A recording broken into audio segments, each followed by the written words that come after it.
Hi friends, welcome to CGL aptitude पाठशाला। मैं JP से के आप सब लोगों का स्वागत करता हूँ इस चैनल में। सुबह के 8 बजे और हम लोग आज एक वोकैब टेस्ट करेंगे। आज वन और सब्स्टिट्यूशन का क्विज है, 14 क्वेश्चन है इसमें। तो you need to score 14 out of 14। ठीक है, काफ़ी इजी क्वेश्चन है, लेकिन जहाँ पे भी अच्छे क्वेश्चन है उसको मार्क कर लीजिएगा। सिर्फ ऑप्शन फाइंड आउट करना ही इंपॉर्टेंट नहीं होता है, आपको बाकी जो रिमेनिंग ऑप्शन है उसके मीनिंग आपको पता होना चाहिए। ओके, तो चलिए स्टार्ट करते हैं। पहला क्वेश्चन हमारे पास है कि a person who withdraws from the world to live in seclusion, मतलब आइसोलेशन में रहना, एंड ऑफन इन सॉलिट्यूड, मतलब अकेले रहना। ओके, एक तो आइसोलेशन में रहना और अकेले रहना। सॉलिट्यूड मतलब होता है अकेले रहना। Priest, optional priest, says, recluse, iconoclast. So the answer is what? Third, recluse is the answer. Fine. Iconoclast मतलब क्या होता है? The person who attacks traditional belief.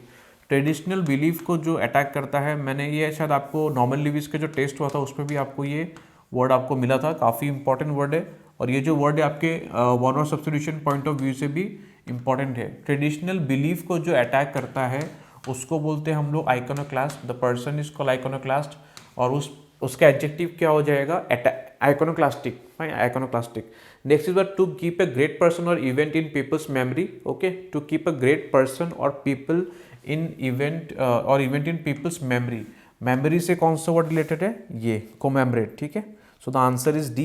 Commensurate मतलब क्या होता है? प्रोपोर्शनेट। प्रोपोर्शनेट मतलब फाइन, प्रोपोर्शनेट होना है कि hard work should be commensurate to the wages. जितना आप मेहनत करते हो उसके हिसाब से आपको पैसे मिलना चाहिए। सो द ये क्या होगा? प्रोपोर्शनेट। प्रोपोर्शनेट टू, या फिर कॉरेस्पॉन्डिंग विथ साइज नंबर्स, ऐसे कॉरेस्पॉन्डिंग, प्रोपोर्शनेट टू। कमिसरेट मतलब क्या होता है? कमिसरेट मतलब होता है कि टू सिंपैथाइज। ठीक है, सिंपैथी शो करने को बोलते हैं हम लोग कॉमिसरेट। फाइन, कॉमिसरेट मतलब मीनिंग। मैं ये नहीं बोल रहा हूँ कि आपको आपने ये फाइंड आउट कर लिया तो आपका मतलब रोल खत्म हो गया, आपने बस सब कुछ जान लिया। नो, ये दो इंपॉर्टेंट अच्छे वर्ड है, इंपॉर्टेंट। इन दोनों के आपको मीनिंग पता होने चाहिए। नॉट ओनली मीनिंग, ये आपके आपके spelling error point of view से भी दोनों काफ़ी इंपॉर्टेंट है आपके। Commensurate and commissariat. Double M जहाँ पे भी लिखा हुआ है, ठीक है, डबल एन यहाँ पे हो सकता था, मतलब ऐसे आपके स्पेलिंग एरर के भी क्वेश्चन बनाए जा सकते थे। तो these two words are very important, commensurate and commissariat. Fine. Next question is what? Occurring at irregular intervals. Irregular is very important. Fine, irregular intervals in time. Endemic, temporal, sporadic, epidemic. Okay, the right answer is what? Sporadic. लेकिन endemic और epidemic का आपको meaning पता होना चाहिए। Endemic मतलब क्या होता है? नेटिव, मतलब किसी एक पर्टिकुलर जगह से बिलोंग करने को हम लोग बोलते हैं कि एंडेमिक होना, एंडेमिक टू दिस प्लेस। ठीक है, नेटिव हो गया। इंडिजिनस मतलब वो उसी प्लेस से बिलोंग करता है, कोई एनिमल, कोई प्लांट वगैरह। ठीक है, इंडिजिनस। ठीक है। Next is what? Epidemic. Epidemic मतलब क्या होता है? कोई डिजीज वगैरह, जैसे आपके हो गया ठीक है, कोलेरा वगैरह हो गया। ठीक है, इबोला वायरस, जाइका, अगर वो एकदम से फैल गया अगर, उसको हम लोग क्या बोलेंगे? एपिडेमिक बोलेंगे। ठीक है, जिसने मतलब बहुत बहुत सारे लोगों को एकदम मतलब इन्फेक्ट कर दिया है। ठीक है, तो उसको हम लोग बोलेंगे कि एपिडेमिक। फाइन, एपिडेमिक, जो उस डिजीज वगैरह को। Sporadic is the answer, that means occurring at irregular intervals in time. Okay, temporal नहीं हुआ। टेम्पोरल मतलब क्या होता है? टेम्पोरल मतलब होता है related time, related to time, उसको बोलेंगे हम लोग temporal. Fine. Next is what? कि यूज ऑफ फोर्स और threats to get someone to agree to something. Okay, use of force और threats to get someone to agree to something. So the answer is what? Coercion is the answer, B is the answer. Fine. Confession तो नहीं होगा। Cajolement is a very good word, ये आपके casual word से आया है। Casual word बहुत ही important है। इसका मतलब क्या होता है कि किसी को मतलब फ्लैटरी करके मतलब परसुएट करना, मतलब किसी की चापलूसी करके किसी को इन्फ्लुएंस करना। फाइन, फ्लैटर करना, फ्लैटर करके किसी को इन्फ्लुएंस करना या फिर परसुएट करना, उसको बोलते हैं हम लोग कैजुअल करना। कन्विक्शन आपको पता ही है। Next one is what? Something that kept as a reminder of an event. Something that kept as a reminder of an event is what? Souvenir. Souvenir is the answer, ना कि antique. Antique मतलब क्या होता है कि कोई अगर पुराना चीज अगर आपके पास है, ठीक है, मतलब 200-300 साल पुराना, ठीक है, कॉइन्स वगैरह हो गया, ठीक है, स्वॉर्ड वगैरह हो गया, ठीक है, पेंटिंग वगैरह होगा, उसको हम लोग बोलेंगे एंटीक। ट्रॉफी प्राइज नहीं होगा। Fine, trophy prize not, souvenir is the answer. Next, an imaginary world where everything is perfect and everyone is happy. Okay, so the answer is what? Utopia, rainbow, phantom, wakefulness. The answer is what? Utopia. मतलब क्या है? ये ideal place है, ये ऐसा place है जो आपको कभी नहीं मिलेगा। यूटोपिया, हम लोग यूटोपिया का एडजेक्टिव क्या होता है? Utopian. Fine, utopian. Okay, adjective हम लोग बोलते हैं ना कि ये यूटोपियन आइडिया है, मतलब ऐसा तो कभी हो ही नहीं सकता है, मतलब इतना परफेक्ट। नेक्स्ट फैंटम मतलब क्या होता है, फैंटम, फैंटम मतलब होता है कि घोस्ट, ठीक है, भूत वगैरह, स्पिरिट, प्रेत, ठीक है, वैसा प्रेत आत्मा जो भी है, स्पिरिट वगैरह, ठीक है, उसको बोलते हैं हम लोग फैंटम बोलते हैं, हम लोग फैंटम बोलते हैं। नेक्स्ट आगे बढ़ेंगे हम लोग, yes. Next is what, careful not to harm और cause inconvenience to others, careful not to harm और cause inconvenience to others. Rash, okay, rash नहीं होगा, रैश में आप लोग क्या रहते हो, आप केयरलेस रहते हो, जैसे होता है कि rash driving, okay, so rash will not be the answer, okay. Humble नहीं होगा। ऑब्स्टिनेट मतलब क्या होता है, ऑब्स्टिनेट मतलब होता है कि स्टबर्न, स्टबर्न मतलब क्या होता है आपका, आपका होता है जिद्दी होना, स्टबर्न, नेगेटिव सेंस में मीनिंग करेगा, ये यू है, यू, स्टबर्न, फाइन। नेक्स्ट है फिर आप एक और अच्छा वर्ड लिख सकते हो आप, ऑब्स्टिनेट है ना ये, ऑब्ड्यूरेट भी सेम मीन करेगा, obdurate, obdurate, fine, obdurate, okay, same mean करेगा, ऑब्ड्यूरेट, स्टबर्न, ऑब्ड्यूरेट, अनयील्डिंग हो गया, इनफ्लेक्सिबल, तो these are all same words which means obstinate, ठीक है। So the answer is what, careful not to harm और cause inconvenience to other, that is what, considerate होना, considerate, काफी अच्छा word है कंसिडरेट होना। नेक्स्ट इज व्हाट, फटाफट करेंगे इसको, कि N assembly of worshippers, fine. Confrontation आपको पता ही है, कॉन्फ्रंटेशन मतलब क्या होता है, फेस टू फेस आके आर्ग्यू करना, ठीक है, फेस टू फेस आके आर्ग्यू करना, कन्फ्रंट करना, आर्ग्यू करना, ठीक है, तो ये नहीं होगा। कॉन्फ़िगरेशन आपको पता ही है कि लैपटॉप का कॉन्फ़िगरेशन हम लोग बोलते हैं ना, कि कितना जीबी है, कितना जीबी रैम है, ठीक है, वो सब चीज़ें। Conflagration is a very good word, a wild fire, wild fire जो कि बहुत कुछ डिस्ट्रॉय करने का पोटेंशियल रखता है, wild fire, conflagration. So the answer is what, an assembly of worshipper, that is what, congregation, क्योंकि ये वर्ड जो आया है आपके कॉन्ग्रीगेट से आया है, congregate, congregate is the verb, तो कॉन्ग्रीगेट वर्ब से आपका ये कॉन्ग्रीगेशन वर्ड आया है, ठीक है, ठीक है, कॉन्ग्रीगेट इज द वर्ब, इसका मतलब क्या होता है, इकट्ठा होना, ओके, इकट्ठा होना, और उसी से ही आपका ये कॉन्ग्रीगेशन वर्ड आया है। Next is what, a drug और other substance that induces sleep, induces sleep, answer is what, energetic तो नहीं होगा, ओके, रिवाइवर नहीं होगा, स्टिमुलेंट नहीं, sedative is the answer, very common, okay, sedative is the answer. Next is beyond correction, okay, आपको शायद ये काफी कॉमन है, आंसर इज व्हाट, ग्लीव, ग्लीव मतलब जिसको मतलब बात करने में मतलब, ओके, स्मूथ टंग इसको बोलते हैं, ठीक है, काफ़ी बात करने में काफ़ी अच्छा होता है, स्मूथ टंग, फाइन, परसुएड कर सकता है वो, ठीक है, किसी को कन्विंस कर सकता है, परसुएड कर सकता है अपने बातों से। इनवेटरेट का मतलब होता है कि हैबिचुअल, इनवेटरेट का मतलब होता है कि हैबिचुअल, हैबिचुअल, ओके, हैबिचुअल।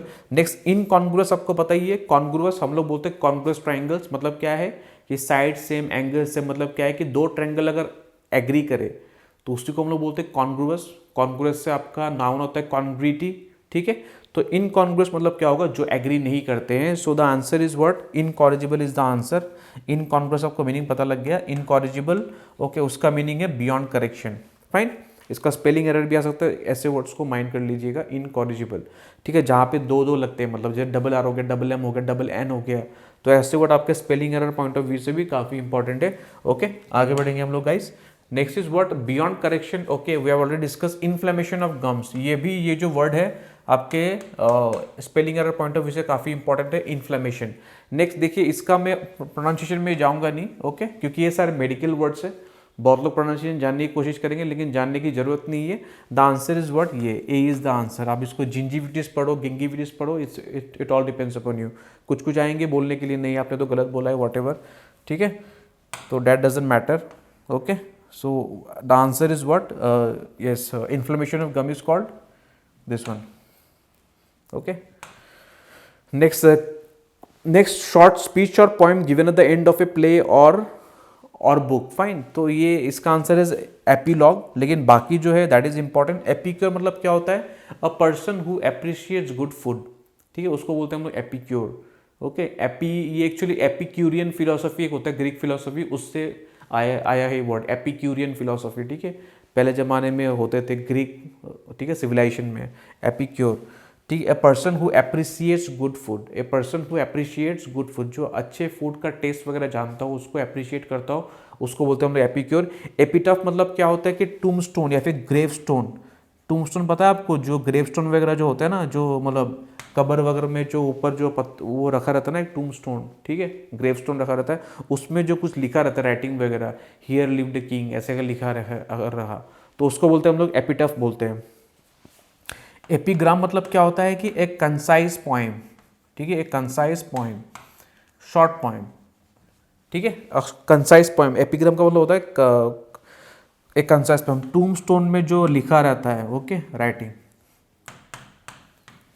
और देखो यार, कुछ लोग बोलते रहते हैं कि ये सर ये गलत पढ़ा दिए। ऐसा गलत नहीं यार, हम लोग भी बहुत सारा पढ़ते रहते हैं, ठीक है। कि कल फ्रेजल वर्ब में किसी ने बोला था कि सर आपने ये गलत पढ़ा दिया। गलत गलत कुछ नहीं पढ़ाया गया है, क्योंकि ब्लो, किसने बोला था कि ब्लो अवे, ठीक है, ब्लो अवे रिमूव ही होता है। रिमूव मतलब क्या होता है, हवा के झोंके से अगर अगर पत्ते वत्ते रिमूव हो गए ना तो उसको बोलते हैं ब्लो अवे। एक और ब्लो अवे हो सकता है कि मतलब ही ब्ल्यू अवे माई माइंड, ठीक है, she blue away my mind, ठीक है, she blue away my mind.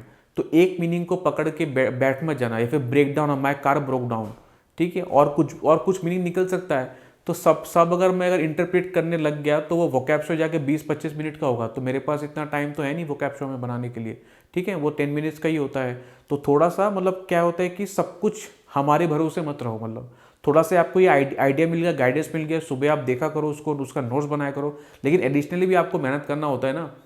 तो मैं इतना मेहनत करके कुछ बनाता, तो आप लोग बोलते हो गलत। अरे हम लोग खुद पढ़ के आप लोग बनाते हैं यार, गलती वलती का सवाल, हम लोग भी मीनिंग देखते हैं। आजकल तो बुक खोल खोल के तो देखना नहीं पड़ता ना, आपके पास नेट है, आप लोग खुद मीनिंग चेक कर सकते हो आप लोग, ठीक है। ये गलत पढ़ा दिया, वो गलत पढ़ा दिया। अरे हमें भी इतना सेंस है यार कि क्या हम लोगों ने गलत पढ़ा, क्या सही पढ़ाया। एक एक चीज़ पता होता है, अगर नहीं पता होता तो 2-3 बार देखते हैं यहाँ पे बोलने के लिए, कैमरा के सामने की जो भी हम लोग बोलते हैं ना, 3-4 बार हम लोग पढ़ लेते हैं, फिर हम लोग बोलते हैं जो करेक्ट मीनिंग है उसका। सब लोग मतलब अपना अपना वो दिखाना होता है कि मतलब कि ये गलत पढ़ा दिया। अरे तुम लोग इतना तुम लोग दिमाग है तो तुम लोग खुद ही पढ़ लो यार, तुम लोग, है ना। कि बस आप लोग क्या आते हो क्या जज करने के लिए, कौन टीचर सही पढ़ा रहा है, कौन टीचर गलत पढ़ा रहा है, कौन सही पढ़ा रहा है। इतना टाइम है क्या आप लोगों के पास? क्या सर आप गलत पढ़ा रहे हो? जितना पढ़ाएगा उतना पढ़ लो ना। वो सब बोलेंगे कि कम में और पढ़ाओ। अरे तुम खुद से पूछो यार, तुम डेली कितना तुम वर्ड्स तुम याद रखते हो? तुम सब बोले मतलब 50 वर्ड कराओ डेली। अरे पागल अगल हो गया तुम लोग, 25 वर्ड कर लोगे, मतलब ऐसा है। जितना पढ़ाया जाता है उसको डेली बेसिस पे आप लोग किया कीजिए, नोट्स बनाइए, उसका कंसिस्टेंटली आप उसको रिवाइज कीजिए, तब जाके सिलेक्शन होता है, तब जाके चीज़ें याद रहता है। ऐसा नहीं कि मतलब कोई भी आके बोल रहा है कि ये गलत हो गया सर, ये गलत पढ़ा दिया है, ठीक है। वो सब मत, डोंट टेक, मतलब ऐसा एटीट्यूड मत रखा कीजिए आप लोग, ठीक है। और हमें हमें कुछ तो मिलता नहीं है, हमें बस आपका व्यू चाहिए, हमें बस एप्रिसिएशन चाहिए। मतलब हाँ, कहीं पे कुछ एरर है तो उसको फाइंड आउट कर दो, सर ये ऐसा हो। एक शायद मैंने नॉर्मल लिविस के स्टिमुलेट को मैंने जस्ट कुछ और पढ़ा था मैंने, ठीक है, that is okay, that is I appreciate. Okay, ये गलत पढ़ा दिया, वो गलत पढ़ा दिया। Okay, so the answer is what epigram is concise poem, देख, ठीक है। The answer is epilogue, short speech और poem given at the end of a play और बुक। और देखिए बहुत सोर्सेस है यूट्यूब में, आपको जहाँ भी अच्छा लगा आप कहीं से ही पढ़ सकते हो। ऐसा कोई तो वो नहीं है कि आपको यहाँ से पढ़ना है, ठीक है। हम लोग बहुत मेहनत करके बनाते हैं, तो you should appreciate. Okay, next is what, next, okay, a poem of 14 lines. Okay, option है व्हाट, कैरल, सोनेट, सैम, ठीक है, PSL, बैलेड वगैरह। सोनेट इज द आंसर, ठीक है। कैरल आपको पता है कि क्रिसमस में लिखा जाता है, ये क्रिसमस में गाते हैं ये सारे सॉन्ग्स ही ऑलमोस्ट, ठीक है, क्रिसमस सॉन्ग्स, कैरल, ठीक है, क्रिसमस सॉन्ग। नेक्स्ट सोनेट आपको पता ही लग गया कि पोएम ऑफ 14 लाइन्स, ठीक है। ये song that for worshipping, for worshipping, for worshipping. Ballad, a love song. Next is what, one who believes everything he or she hears. Fine. So the answer is not credible. Credulous is the answer. मतलब credulous का और एक अच्छा word है gullible. Okay, gullible. ये GA नहीं है, GU, gullible, GULLIBLE. Fine. Credible मतलब क्या होता है? बिलीवेबल, जिसको आप विश्वास कर सकते हो, जिसको आप विश्वास कर सकते हो, that is credible, a credible story, जिसको आप विश्वास कर सकते हो आप। क्रीडेंशियल मतलब क्या होता है कि आपके जो डॉक्यूमेंट्स वगैरह, आपके जो मार्कशीट्स वगैरह होते हैं, ठीक है, कि आपने इतना स्कोर किया, that is called credentials, document proof. Okay, आपको जो सिग्निफाई करे कि हाँ आपने ये अचीव किया है, वैसा। क्रेडिटेबल मतलब कि हाँ, जिसको आप क्रेडिट देने लायक हो। ओके, वर्दी मतलब ऐसा मान सकते, जिसको आप क्रेडिट देने लायक हो, ठीक है गाइस। तो आज का ये 14 वर्ड्स थे, मतलब मेजोरिटी आर इजी क्वेश्चंस जो प्रीवियस ईयर में आए होंगे। It is important that you know all the meaning of the options. Okay, ठीक है। तो आज का लेक्चर हम लोग यहीं पे खत्म करेंगे guys. Please don't mind my words, मैंने जैसे बोला, but I was really furious yesterday. When I saw somebody writing that you are teaching wrong things, it is not like that, ठीक है, ऐसा नहीं है। हम लोग भी काफ़ी कुछ पढ़ के हम लोग यहाँ पे पढ़ाते हैं, वी ऑल्सो डू। अब मैं कमेंट सेक्शन में किसी को मैं अपना लिंक शेयर कर रहा हूँ मेरियम वेबस्टर का, ठीक है, कि इसका मीनिंग नहीं ये भी होता है, उसको बस फाइंड आउट करना हो, तो उसको अपना मीनिंग नहीं दिख गया दैट मीन्स टीचर ने गलत पढ़ा दिया। अरे एक ही फ्रेजल वर्ड का काफ़ी सारे इंटरप्रिटेशंस होते हैं यार, मैं 3 सारे इंटरप्रिटेशंस में लिखता नहीं, वहाँ पे एक इंटरप्रिटेशन लिख देता हूँ, उसके बेसिस पे मैंने सेंटेंस भी वहाँ पे लिख दिया मैंने। तो try to find out other meanings also, मैंने उसको बोला इसलिए कि अगर एक वर्ड का एक मीनिंग है तो बाकी सारे मीनिंग्स पे आप देख लो। और इंग्लिश लैंग्वेज ऐसा है ना, यहाँ पे कुछ बाउंड्री नहीं है, ठीक है, थिंग्स आर नॉट, मतलब क्या बोलते हैं कि ब्लैक एंड वाइट, यहाँ पे बाइनरी नहीं चलता कि 0 और 1, मतलब मैथ्स का कंसेप्ट कि होगा तो होगा, नहीं होगा तो नहीं। इंग्लिश ऐसा सब्जेक्ट है इसमें आपका कॉन्टेक्स्ट वाइज आपके वर्ड्स का मीनिंग आपका चेंज होता है आपका। तो it is important that you understand the context of the sentence या फिर मीनिंग क्या है, काफ़ी डिफरेंट मीनिंग होता है, ठीक है। तो ओके गाइस, तो चलिए कल मिलते हैं, थैंक यू।